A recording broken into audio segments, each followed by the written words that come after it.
Pero bago tayo magpatuloy ay pakilike ang ating video. Ganun din ang subscribe button, pati na rin ang bell icon para lagi kayong updated sa mga parating ko pang mga uploads.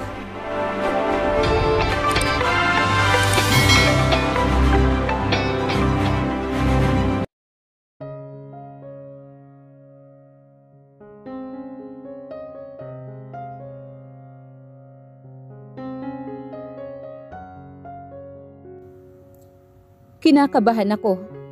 Matiim niya akong tinititigan. Mas dumidilim pa ang mukha niya. No, madiin niyang sambit. Hindi dapat kita inimbita dito at humingi ako ng tulong sa'yo. I'm sorry. Buong akala ko kasi nagkaliwanagan na tayo 3 years ago. Ang mabuti pa, umuwi na lang tayo bago pa masira ang gabi nating dalawa. Sabi ni Alfred na nagpabago ng aking nadarama. Napalitan na ng galit ang damdamin ko ngayon. Nagtaas baba nga ang aking dibdib dahil sa sobrang galit ko sa kanya. Napakawalang hiya mo. You are so impossible, Alfred. Napaka-insensitive mo. Para humingi ng tulong sa akin na para bang hindi mo winasak ang puso ko. At kahit patuluyan nang nakamove on ako sa iyo, hindi ka pa rin dapat humingi ng tulong sa akin. Galit na wika ko sa kanya. Maureen, don't make it too personal. Bakit ko ba siya minahal? Napakawalang hiya niya. Too personal? Napakalma ako sa aking sarili. Parang lahat ng dugo ko ay dumaloy papunta sa aking ulo. Mahal kita, Alfred. Pero ngayon, kinasusuklaman kita. Higit pa sa pagmamahal ko sa iyo. Pwede huwag ka na magpakita sa akin at kalimutan na lang natin na naging magkaibigan tayong dalawa. Gusto na kitang kalimutan. So please, habang buhay ka nang huwag magpapakita pa sa akin. Galit ako pero nararamdaman ko ang pamamasa ng aking mga mata. Galit at sakit ang nadarama ko ngayon. At nainsulto din ako dahil tinanggihan niya ako. Ang tingin ko tuloy sa aking sarili ay hindi kaakit-akit. Tila hindi niya napaghandaan ang mga salitang nanula sa akin. Dahil ngayon, awang ang labi niya habang titig na titig siya sa akin. Hindi ko na kaya na kaharap pa siya. At baka may isipan ko pa na ibaba ang aking sarili tulad ng ginawa ko kanina. Kaya agad ko siyang tinalikuran. At humakbang ako para tuluyan na siyang iwanan. Kabababa ko lang mula sa yate nang marinig ko ang pagtawag ni Alfred sa pangalan ko. Pero galit na galit ako sa kanya. Kaya hindi ko na siya nilingon pa. Ano kaya itong drama niya? At may pasunod-sunod pa siya sa akin. At patawag-tawag pa sa pangalan ko. Wala sa plano ko na lingunin siya. At baka mainsulto na naman ako. Sugatan na nga ang puso ko. Nainsulto pa ang pagkatao ko at isang lalaki lang ang may gawa nito. Napalingon ako nang wala sa oras nang narinig ko ang paghiyaw niya na tila nasasaktan. At nakita ko nga si Alfred na papungak-pungak na tumayo. Ano nangyari? Nahulog ba siya sa hagdanan? Maureen! Tawag na naman niya sa aking pangalan. Agad ko siyang tinalikuran at hindi na pinansin pa. Baka mangibabaw na naman ang kagustuhan nitong suwaal kong puso sa kanya. Buti nga sa kanya. Sana napilayan siya. Deserve niya ang pagkahulog niya. Ang bilis talaga ng karma. Ito ang pinasok ko sa aking isip para hindi ako magkamaling balikan ang lalaking yon. Tapos na ang isang araw na pinilit kong alalahanin si Alfred. 1 linggo ang nakakalipas mula nangyari iyon sa yate at hindi nga kami nagkita. Wala namang bago. Lagi naman ganito. Blinak ko na din siya sa number niya para hindi niya ako matawagan na alam ko naman na hindi niya gagawin. Tatawagan lang naman niya ako kung tungkol kay Danaya ang kailangan niya. Sa pagkakaalam ko naman walang problema si Danaya. Kaya imposible na tawagan niya ako. Hi Maureen, bati sa akin ng isa sa kakilala kong doktor na nag-aaral rin para tuluyang maging doktor. Hello. Nakangiti ko ring bati sa kanya. Nagkasabayan kaming dalawa dahil pareho naman yun sa daraanan namin. Nag-uusap kami ng random topics. Nagtawanan din kaming dalawa. Pareho kaming napatigil sa paghakbang nang may lalaking bigla na lang sumulpot sa aming harapan. Agad ako napaangat ng mukha. Napanganga ako. Bakit nandito ang lalaking to? Mag-usap tayo. Mariin na wika ni Alfred. Sobrang seryoso ng kanyang mukha at halata ang galit. Kinainisan ba niya talaga ako ngayon? Ang hindi ko pagtulong sa kanya nung nahulog siya sa hagdanan? At kaya siya nandito ngayon? Kilala mo ang lalaking to? Tanong ng kasama ko. Itatanggi ko na sana si Alfred nang bigla niya akong hinila at kinaladkad sa kung saan. Hindi ako agad nakagreklamo dahil sa sobrang pagkabigla ko sa ginawa niya. Buwisit na Alfred na to. Anong problema nito sa buhay? Ano ba, Alfred? Bitiwan mo nga ako? Galit kong sambit nang nakaahon na ako mula sa pagkabigla sa kanya. Ginawa naman niya ang sinabi ko at madilim na naman ang kanyang anyo na nakatingin sa akin. Ano bang problema mo? Napakalma ako sa aking sarili. Malapit nang mamutay itong buhok ko dahil sa kanya. Sino yung lalaking pandak na yon? At nakipagtawanan ka pa talaga, ha? Tila naiirita nitong wika. At ano naman sa'yo kung kaano-ano ko ang lalaking yon? Taas kilay kong sabi sa kanya. Nagawa pa talaga niyang manlait. Naiinis ako. At sa sobrang inis ko, gusto kong suntukin ang lalaking yon. Aniya na nagpaawang naman sandali sa aking labi. Kainis talaga ang puso ko. Bigla na naman kasing kinilig. Naiinis ka? Nagsiselos ka ba? Hindi ko mapigilang tanong sa kanya. Napanganga siya sandali sa aking tanong. Saka naman siya napatawa. That's ridiculous. Naiintindihan mo ba, Maureen? Bakit naman ako magsiselos? Nainis lang ako. Patawa-tawa niyang wika. Napasimangot ako. Bakit ko ba siya nagugustuhan? Ang sama talaga ng ugali niya. Naiinis ka? Tunog nagsiselos ka, Alfred. Nabura bigla ang kanyang hilaw na ngiti. Hindi ako nagsiselos. Malaki ang pagkakaiba ng naiinis sa nagsiselos. Naiinis ka dahil may isang bagay na hindi mo nagustuhan. Tulad na lang ng meron kang nakita na masakit sa iyong mga mata. Ang nagsiselos naman ay yung may gusto ka sa isang tao na higit pa sa isang pagkakaibigan. Wala naman akong nadarama na ganun sa'yo. Heto na naman siya. Dadalhin ako sa ulap para itulak lang pala. Pa-fall talaga siya. Wala naman sa plano na saluhin ako. By the way, aalis na ako. Hindi naman ikaw ang pinunta ko dito. Magpapa-check up ako dahil hanggang ngayon, masakit pa rin ang paa ko. Di mo kasi ako tinulungan nun. At mabilis na niya akong iniwanan. Naniningkit naman ang aking mga mata na nakatingin sa papalyong bulto ni Alfred. Masakit ang paa. 1 linggo na kaya nakakalipas. Huy, dahan-dahan. Malalasing ka na naman yan. Saway naman sa akin ni Gio. Nasa bar na kami ngayon. Kasama namin ang kanyang pinsan na si Rico. Ang pangalan. Yun ang ipinakilala niya sa akin noon. Inilapag ko ang basong may lamang alak.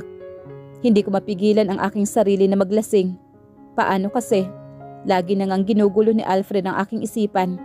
Madalas ko pang nakikita ang lalaking yun. May problema ba? Mukhang masyado kang problematic ngayon na. By the way, anong ganap sa inyo ni Alfred? Wala kayatang chika sa akin ngayon. Sumama na naman ang loob ko nang maalala ko anong nangyari sa yate. Si Danaya lang naman ang dahilan kaya ako inimbita ng date ng Judas na yon. Hindi ko mapigilang sambit. Pagkatapos kong inumin na naman ang alak na nasa aking baso. Talaga? Bakit parang nagsiselos ka dyan? Panunukso naman ni Gio. Ako? Nagsiselos? Patawa-tawa ako na parang baliw. Bakit naman ako magsiselos? Naiinis lang ako kay Alfred na yon. At saka, magkaiba ang naiinis sa nagsiselos. Pag nagsiselos kasi, ibig sabihin doon, may naramdaman ka sa isang tao na mahigpit sa pagkakaibigan. Wala naman ako nadarama na ganun kay Alfred. Tanggi ko sa kanyang paratang. Mas mabuti nang maliban kay Alfred, wala nang ibang nakakaalam sa pagkawasak ng puso ko dahil kay Alfred. At least may natutunan ako kay Alfred. Maya-maya lang niyaya ako ng pinsan ni Gio na sumayaw. Kasalukuyan na kaming pumapagitna sa mga nagsasayawan. Medyo nag-i-enjoy na ako sa pagsasayaw kapartner si Rico. Medyo napalayo si Rico sa akin. Palapit na sana ako sa kanya nang bigla akong napasigaw. May humila kasi sa akin bigla. Ano bang problema mo, Alfred? Bitiwan mo nga ako. Hindi ka na nakakatuwa, Alfred, ha?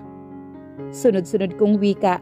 Pinilit kong kumawala mula sa mahigpit na pagkakahawak ni Alfred sa akin. Tinahak na namin ang daan papalabas ng bar. Hindi na rin ako natutuwa, Maureen. Inis na ako sa iyo ngayon. Anong pakialam ko sa iyo? Wala akong ginawa sa iyo. Ikaw itong nanggugulo sa akin. Napasigaw naman ako nang bigla niya akong isinakbit sa kanyang balikat na parang sakong bigas. Walang hiya ka talaga, Alfred. Ano ba talaga? Tumigil ka, Maureen. Kung ayaw mo ngayon pa lang, ay dadalhin na kita sa langit. Ano? Napalunok ako. Sa langit? Hindi ko na alam kung ano ang nangyayari pa. Saan na ba yung galit ko sa lalaking ito? Nagka-amnesia yata ang aking isipan. At ang galit ko lang kay Alfred ang nakalimutan. Nagpupukpok ng mga salitang langit, kaya natagpuan ko na lang ang aking sarili na nagpatianod sa kanya. Dinala niya ako sa isang mansyon. Siguro sa kanya ito. Para pa rin akong tanga at basta na lang sumunod sa kanya. Hanggang sa pumasok kami sa isang kwarto. Nagsusumigaw ang karangyaan sa kwartong aming pinapusukan. Mayaman naman ang pamilyang pinagmulan ko. Pero nakakalula ang karangyaan sa akin na saksihan mula nang pumasok kami dito sa mansyon ni Alfred. May king-size bed sa gitna ng kwarto. Leather seat na sopa sa bandang kaliwa. At simple lang at elegant na chandelier. An expensive painting hanging on the wall. Iginiya ko ang aking mga mata hanggang sa napatigil ang aking paningin. Sa isang painting, isang batang babae habang nakahaplos ito sa mukha ng isang madungis na batang lalaki. The painting reminds me of something. Isang pangyayari na parang pamilyar sa akin pero masyadong malabo sa aking alaala.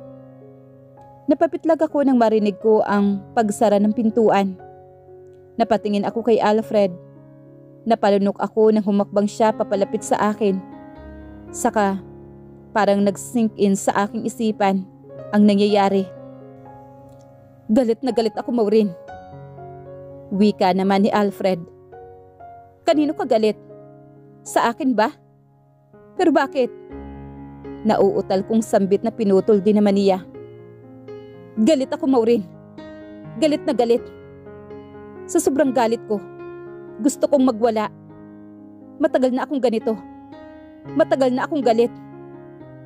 Tila nahihirapan niyang sambit. Awang labi ko na nakatingin sa kanya. Ngayon ko lang siyang nakitang ganito na tila nahihirapan. Ang tingin ko kasi sa kanya ay kaya niyang gawin lahat. Agad kong naramdaman ang pamamasa ng aking mga mata. So lahat bang nang ito tungkol kay Danaya? Mahal na mahal ba talaga niya ang kaibigan namin? Magsasalita na sana ako nang biglang sinakop ni Alfred ang mga labi ko. Napasinghap ako sa gulat dahil sa kanyang ginawa. Napahawak ako sa kanyang balikat, saka ko siya itinulak. Pero na-realize ko din naman na later na isang pagkakamali ang nagawa ko. At mas lalo kong napatunayan na pagkakamali yon. Ngayon nakita ko ang hinanakit niya dahil hindi mapasa kanya si Danaya. Pareho lang ang sitwasyon naming dalawa. Hindi kami mahal ng taong pinili naming mahalin. Nang nahihibang na puso naming dalawa. Alfred, itigil mo na to. Pero hindi niya ako pinakikinggan at hinalikan niya ako ulit. Pinilit kong labanan ang bugso ng aking damdamin at ang pagkabuhay kung ano sa aking katawan. Pero nahihirapan ako, lalo na't nararamdaman ko ang init na dumadaloy sa bawat himaymay ng aking katawan. Mali ito, Alfred. Hinihingal na bumaba ang mga labi ni Alfred sa leeg ko. I want you, Maureen. Pabulong niyang sambit. Napatingin ako sa kisame para mapigilan ko ang tuluyang pagtulo ng mga luha ko. Hindi niya ako mahal. Gusto lang niya ako. Gusto niyang makuha ako. Nakakabaliw ang sensasyong nadarama ko ngayon. Habang hinahalikan ni Alfred ang aking liig pababa sa aking balikat at pabalik sa aking tainga, nag-uumpisa na rin maglakbay ang kanyang mga palad sa aking malambot na katawan. Don't try to stop me, Maureen. Do you want me to do? Do you? Napatango ako sa kanyang tanong.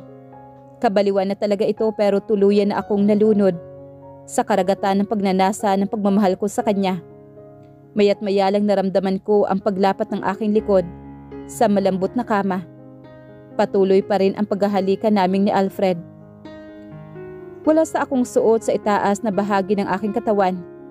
Hindi ko na kayang mapigilan ang ungol na gustong kumawala sa aking bibig habang minamasahe ni Alfred ang aking dibdib. Bahagyang nagdilim ang aking paningin para akong nakakita ng mga bituing nagniningning sa likod ng talukap ng aking mga mata. Ninanamnam ko pa ang masarap na sensasyon dahil sa aking pagsabog.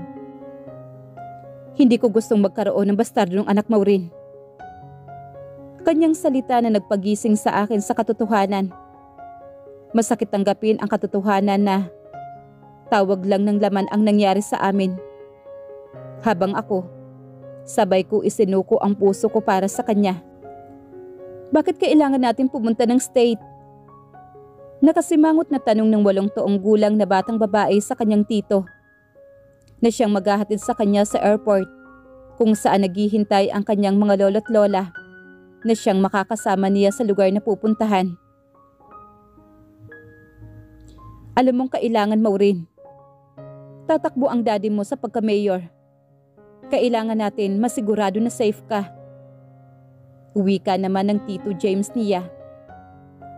Pero hindi ko maintindihan kung bakit kailangan kong umalis. Wala akong kaibigan doon. At saka, hindi naman kami bati ni daddy. Hindi naman niya ako love. Mas lalo siyang sumimangot at padabog siyang sumandal sa sandalan ng kanyang kinauupuan. Magkatabi sila ng kanyang tito na nakaupo sa passenger seat ng kotse na may sariling driver ito. Don't say that. Kaya ka nga ipapadala ng daddy mo sa ibang bansa dahil mahal ka niya. At saka, hindi mo pa maiintindihan ngayon. Pero kapag lumaki ka na, maiintindihan mo na. Napaungol na lang ako sa sambit at napakross arms na lang siya. Huminto ang kotse dahil sa traffic. Mas pinili niyang tumingin na lang sa labas, ayaw na niyang kausapin ang Tito James niya dahil nagtatampo siya dito. Maya-maya lang ay manakita na siya. Uncle James! Uncle James! Tingnan mo oh! May itinuro siya. Ano yun?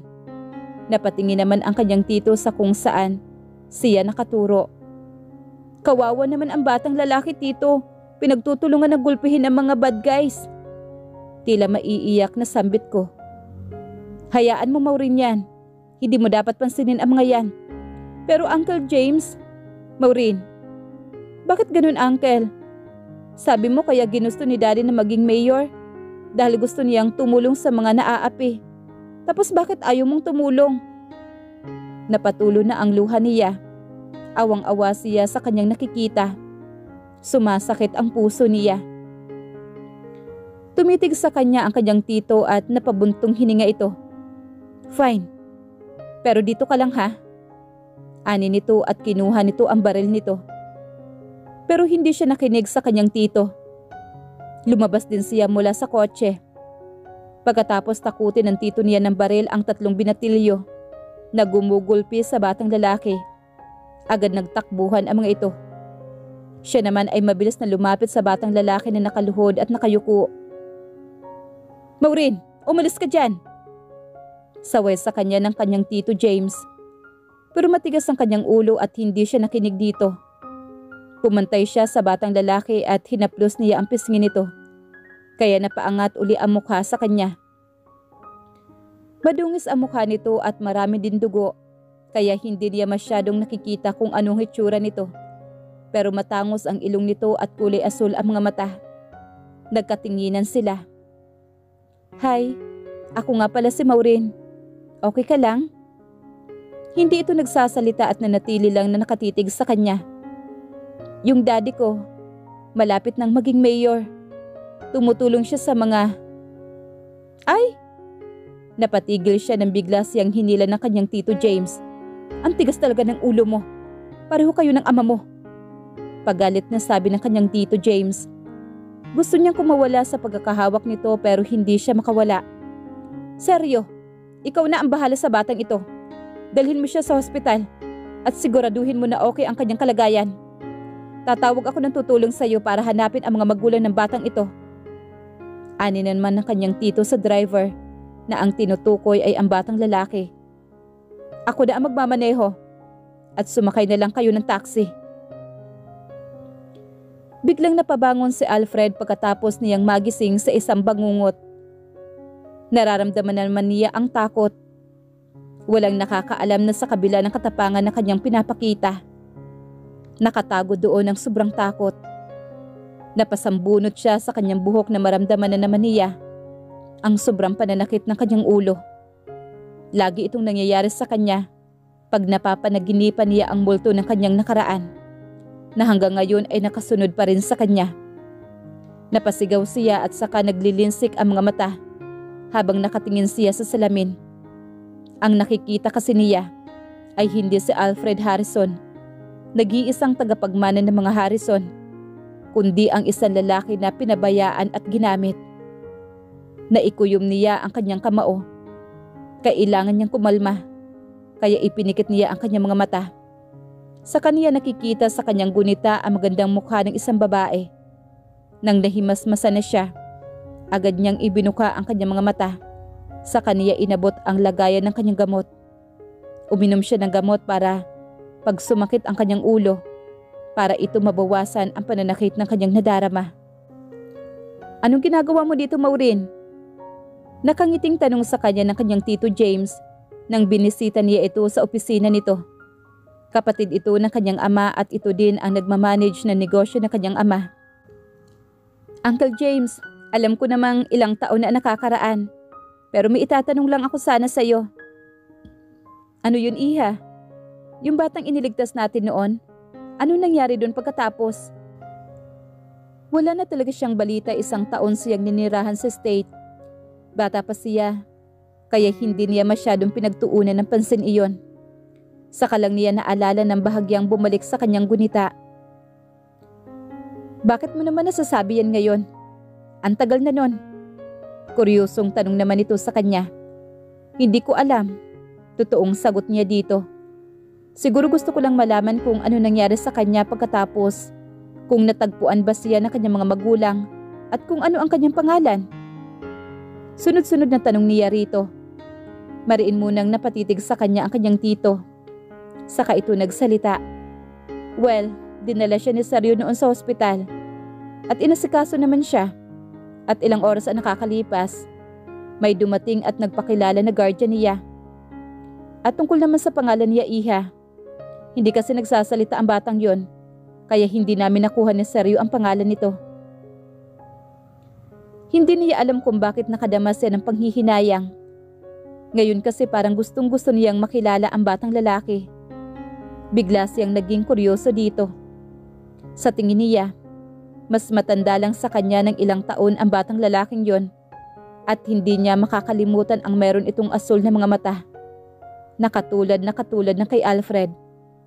Dahil may meeting pa ang kanyang tito kaya agad din naman siyang umalis. Kapapasok lang niya sa elevator nang napaangat ang mukha niya sa lalaking nakakasama niya ngayon sa loob. Maureen, kumusta ka na? Nakangiting tanong sa kanya ni Axel. Kunot-noo siya. Ano kaya ang ginagawa nito dito?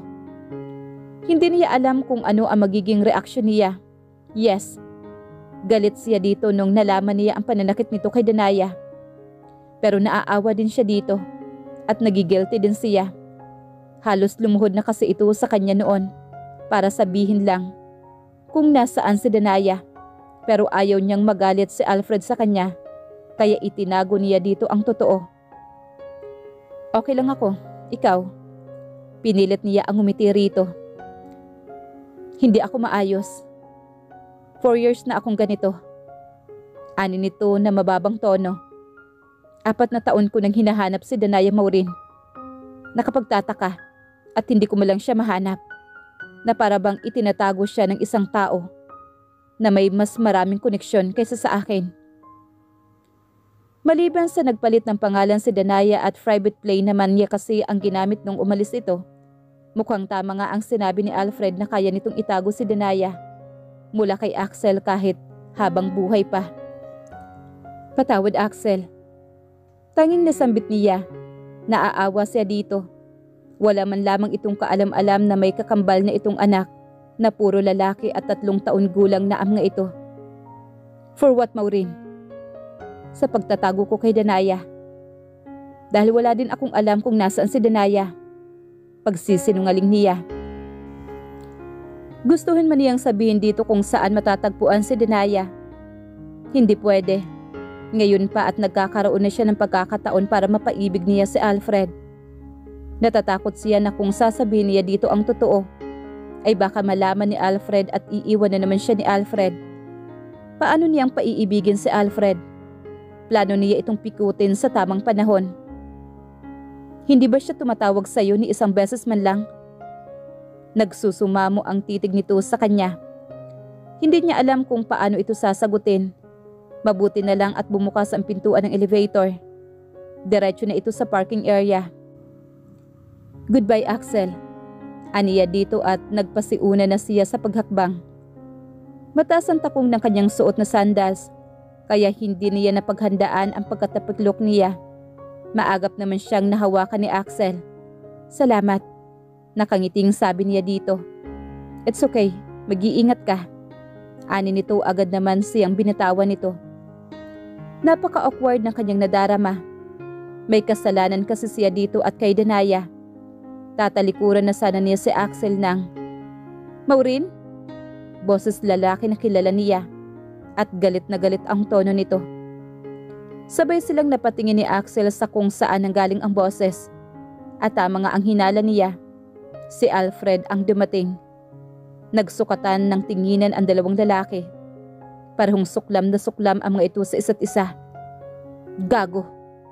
Wika naman ni Alfred. You try to steal my property? Galit na wika nito. Ako pa ngayon ang gago. Walang hiya ka. Danaya is mine. She's my property, not yours. Wake up, moron. Palipat-lipat ang tingin niya sa 2 lalaki. Sa hitsura ng mga ito, mukhang magsusuntukan na ang mga ito.